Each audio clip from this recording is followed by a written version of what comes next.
السلام علیکم دوستو، اردو نیوز کی ایک اور ویڈیو کے ساتھ آپ کی خدمت میں حاضر ہوں۔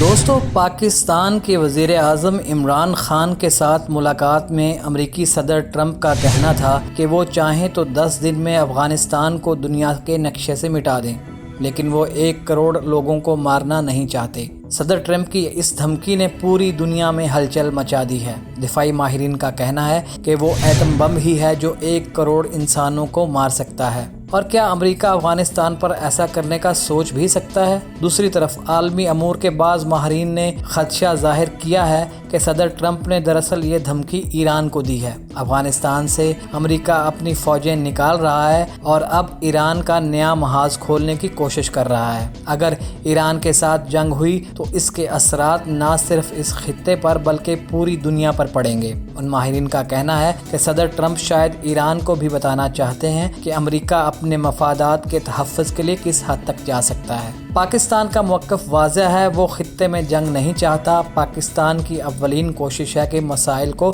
بات چیت کے ذریعے حل کیا جائے۔ پاکستان دونوں ممالک کے درمیان موجود کشیدگی ختم کرنے کے لیے بھی کردار ادا کرنے کو تیار ہے۔ تاہم اگر خطے میں کوئی جنگ ہوئی تو پاکستان غیر جانبدار رہے گا۔ امریکہ کو اس بات کا اندازہ نہیں کہ ایران پر حملہ اس کے اور دنیا کے لیے کتنا خطرناک ہوگا۔ امریکہ کے لیے ممکن نہیں کہ ایران کو شکست دے سکے اور نہ ایران امریکہ کو شکست دے سکتا ہے۔ امریکہ اگر افغانستان میں کامیاب نہ ہوا تو ایران کو کیسے شکست دے سکتا ہے؟ عالمی دفاعی ماہرین کے مطابق امریکہ ایران پر زیادہ سے زیادہ دباؤ ڈال کر اپنے مفادات حاصل کرنا چاہتا ہے۔ دوسری طرف سعودی عرب اور ایران مخالف دیگر عرب ممالک کی کوشش ہے کہ امریکہ اور ایران کے درمیان جتنی زیادہ غلط فہمی پیدا کی جا سکتی ہے کی جائے۔ یہ عرب ممالک چاہتے ہیں کہ امریکہ کسی نہ کسی طرح ایران پر حملہ کر دے۔ ایران پر حملے کے لیے عرب ممالک اور اسرائیل ایک پیج پر ہیں۔ ایران امریکہ جنگ ہوئی تو خدشہ ہے کہ ہزاروں نہیں لاکھوں انسان مارے جائیں گے۔ اس جنگ سے کوئی ملک محفوظ نہیں رہے گا۔ شام کی خانہ جنگی کے اثرات پوری دنیا پر پڑے ہیں۔ اگر 2 ملکوں میں براہ راست جنگ ہوتی ہے تو اس کے نقصانات کا اندازہ کیا جا سکتا ہے۔ بدقسمتی سے بعض لوگ شیعہ تعصب میں چاہتے ہیں کہ ایران کو نقصان پہنچایا جائے۔ وہ یہ بھول جاتے ہیں کہ اگر جنگ ہوئی تو وہ شیعہ اور سنی نہیں دیکھے گی، بم اور گولیوں کی آنکھیں نہیں ہوتی۔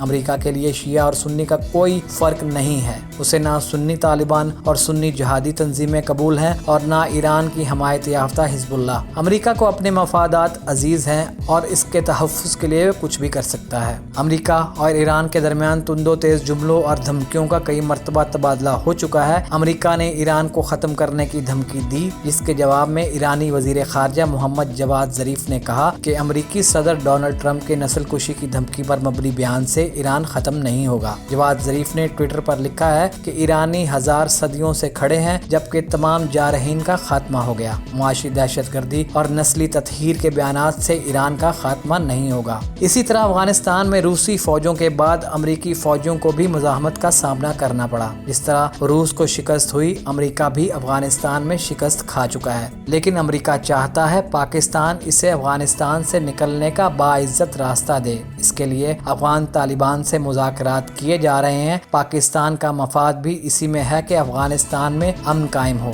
امریکہ افغانستان سے اپنی فوجیں نکال لے اور افغانستان کو بھارتی اثر و رسوخ سے بھی نکالا جائے تاکہ افغان سرزمین پاکستان کے خلاف استعمال نہ ہو۔